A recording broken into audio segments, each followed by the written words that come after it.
Hello students, you are welcome to Crack Zone English Comparative Classes. I am KK Malhotra. Students याद रखिएगा ये SSC का PYQ है जो इडियम्स एंड फ्रेज पर बेस्ड है। और याद रखिएगा आपको इडियम्स एंड फ्रेज पढ़ाया गया है। ओके, याद रखिएगा ये 6 क्वेश्चंस है, ज़रा आप इसको सॉल्व करें। ओके, लेट्स स्टार्ट, शुरू करते हैं। To put up with, to put up with का मतलब क्या होगा? 4 ऑप्शन दिया हुआ है। To accommodate, to adjust, to understand, to tolerate. I am telling student, to put up with का मतलब होता है बर्दाश्त करना, तो आपका D will be correct.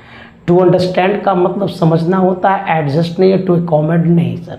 To put up with that means to tolerate और to endure. Okay, so your options will be D. In cold blood, in cold blood का मतलब होता है sir deliberately, not angrily, slowly not, excitedly not, deliberately. So answer हो जाएगा आपका D. Okay, to flog a dead horse, listen to me. Third आपका जो question है वह to flog a dead horse, इसका मतलब क्या होगा? To whip a dead horse होगा।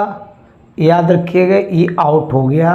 To attempt to do the impossible, याद रखिएगा ये हो सकता है, ऐसा नहीं कि ये आंसर है बट हो सकता है। वेस्ट वंस एफर्ट्स, ये भी हो सकता है। टू टेक एडवांटेज, याद रखिए ये आउट हो गया। याद रखिएगा बी और सी, बी आपका इसका क्लोज है बट आपका जो रियल आंसर होगा वेस्ट वंस एफर्ट होगा। सो आपका जो आंसर होगा वो हो जाएगा सी, बी आउट हुआ सर। हालांकि आंसर वो भी हो सकता है बट वो क्लोज है, लेकिन सर सैटिक आंसर आपका वेस्ट वंस एफर्ट है। Okay, at the 11th hour, याद रखिए क्या टू लेट होगा, टू अर्ली होगा, इमीडिएटली होगा या एट द लास्ट मोमेंट होगा? एट द 11th आवर का मतलब होता है एकदम अंतिम क्षण। तो अंतिम क्षण का अंग्रेजी क्या टू लेट है?